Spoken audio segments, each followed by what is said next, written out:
What's up, guys? My name is John Haas, RN, and I'm going to tell you a little bit about my nursing journey. Awesome. Well, thank you, John. You're welcome. Why and how did you know that you wanted to be a nurse, and what did the application process look like for you? It was really kind of interesting, my story. I never once wanted to be a nurse. I never grew up ever thinking about being a nurse. I don't have any nurses in my family. It wasn't something I ever considered myself being. When I first considered it the first time, it was a friend of mine who was in medical school at the time, and he called me one day. I was 25 years old, and I was considering maybe becoming a physician. So I was starting to take some of the prereqs for medical school. He called me. He was a second year of medical school, and he said, "John, don't become a doctor. Medical school is hell." He said, "What you should become is a CRNA." And I said, "Well, what's a CRNA?"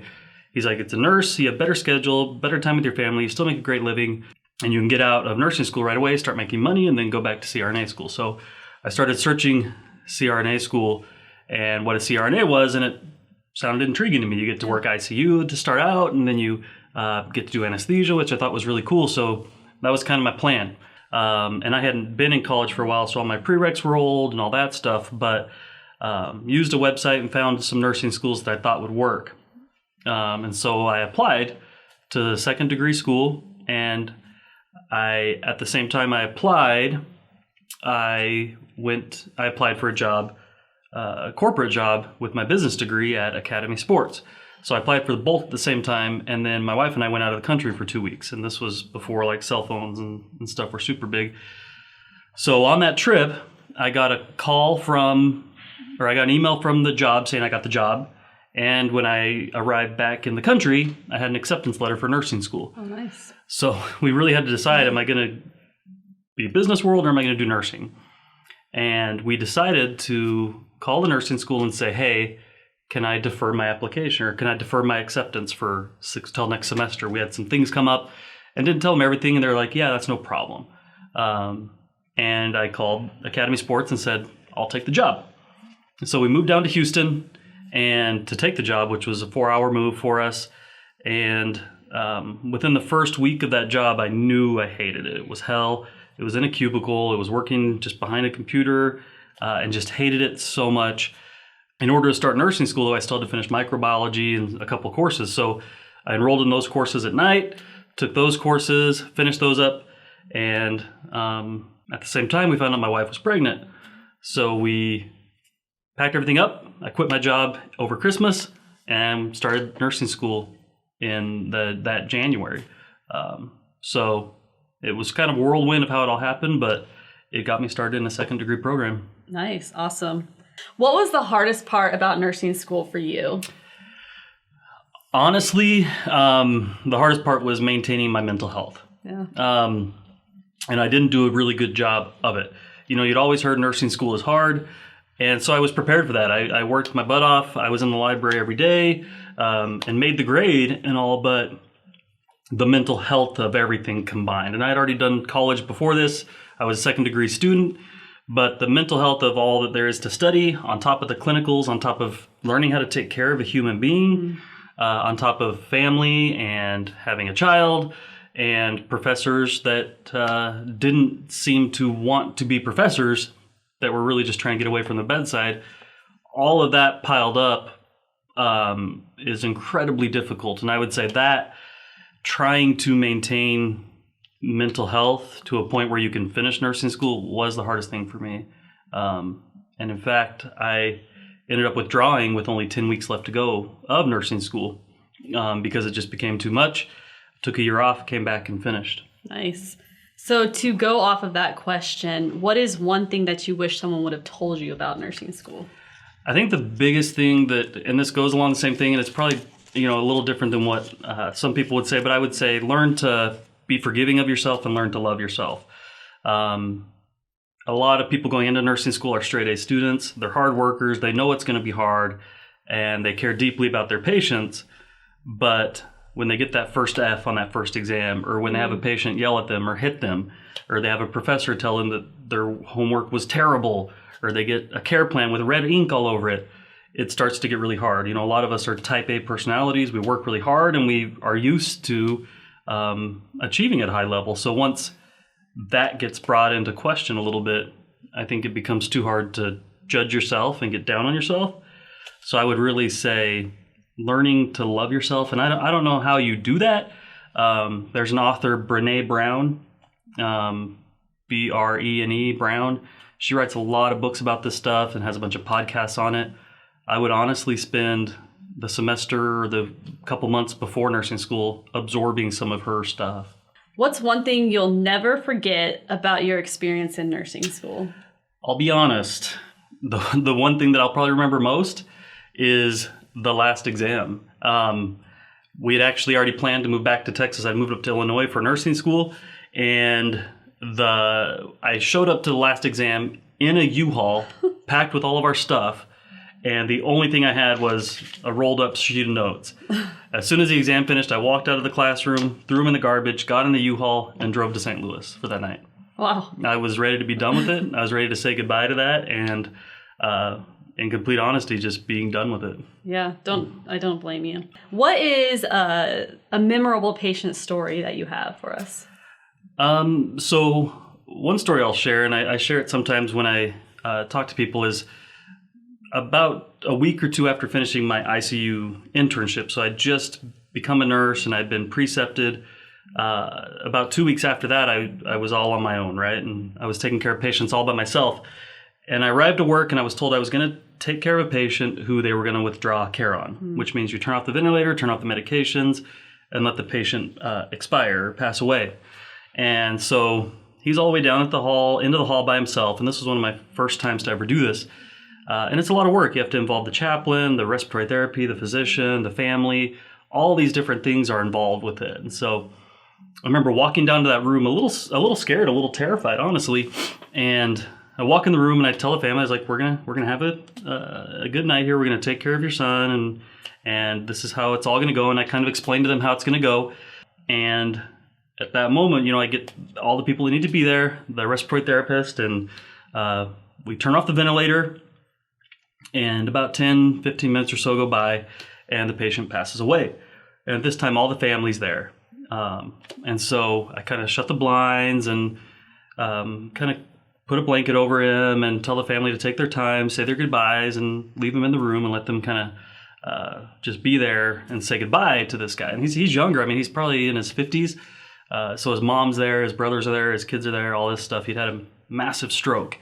So after a couple hours, we kind of let the family take their time and stuff. All the family starts to leave, and the only person left is the mom. And so I go and I kind of talk to her and then let her have a few more minutes to be alone with her son. And I stand outside the room. And then when she's ready to leave, she comes out of the room, and she's a short little lady, probably not even 5 feet. She reaches around, gives me a huge hug, looks at my name badge and stuff, and says, "John, I'll never forget you. Thank you for taking care of my son. I love you." And in that moment, all my whys, all my reasons for becoming a nurse really made a lot of sense. That I was there to take care of people. I was there to give comfort to people. And I knew also in that moment that she wasn't talking to me, right? That I represented all the nurses. There wasn't a physician there. There wasn't another provider. There wasn't a respiratory therapist there. There was no one else there that she was talking to but the nurse. And in that moment, I really represented nurses and this profession. And so that really impacted me a lot. That's been years ago now, and I still remember her. I remember that experience. And so I would say in those moments, especially in nursing school, when it all gets hard, that you'll have that moment. And you will represent all nurses. So take that weight and realize that that's going to come, and it's a very fulfilling moment to have that experience. Yeah, for sure. Do you have any regrets in your nursing school journey? Just nursing school? Yeah. I'll preface this by saying if you look from the outside, there's probably a lot of things that should have been done differently. I shouldn't have withdrawn that last semester, right? I should have started nursing school sooner. I should have been easier on myself. I should have all these things, X, Y, Z, so many things that should have been done different, probably. However, especially the whole thing with taking a year off. I'd be a year further along in my career, right? A whole another year of earning, a whole another year of all these things. But my mental health was in such a place that I don't think I would have even finished. And if I had finished, I would have probably burned out. Yeah. If I'd gone straight from school to there and everything. That I honestly don't regret withdrawing from school. As far as starting nursing school sooner, like I said, like even if I hadn't taken that job, so if I had not taken that job and not withdrawn, I would have been 18 months ahead in my nursing career, right? Mm-hmm. But if I hadn't taken that job, I would have been up at nursing school thinking, what if? Man, this is so hard. Mm-hmm. If I had just done that job, everything would be better. Right? If I hadn't studied so hard and not passed the NCLEX, you know? Mm-hmm. So it's hard to say that I have any regrets. I think maybe I wish I had, honestly, you know, maybe worked out a little bit more and stuff. I think it would have been a good physical release. When we first had our son, I would take him up to the gym and work out a little bit. And that was kind of nice. But as the kids got older and stuff, I kind of stopped doing that. And so I think as that stress built up, you know, it would have been good to have some sort of physical exertion, even just walking even more. Yeah. Right. What is the worst thing that you've ever seen in practice? Probably poop. Like, no, I mean, I don't gag at the worst type of surgery. I don't gag at blood. I don't gag at mucus and suctioning like that.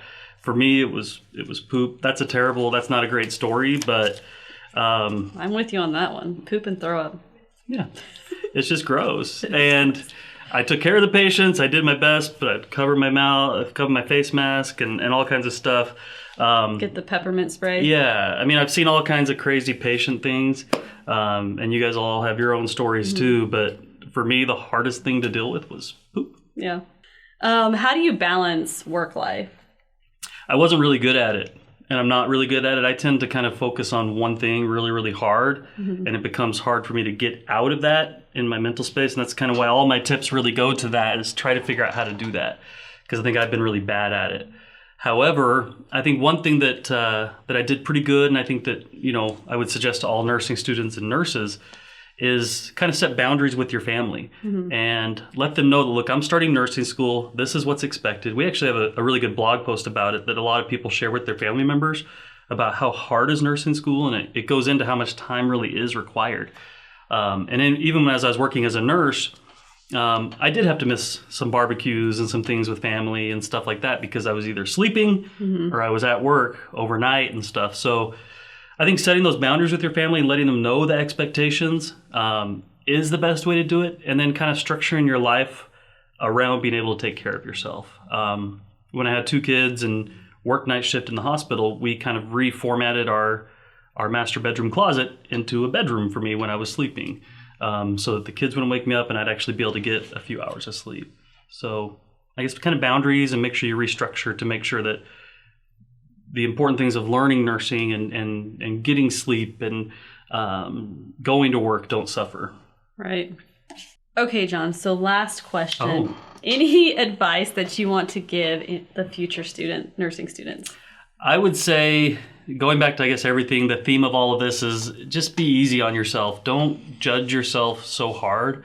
One of the hardest things, I think, to learn is that life isn't a race. I'm not in a race with you. I'm not in a race with Russ. I'm not in a race with anybody.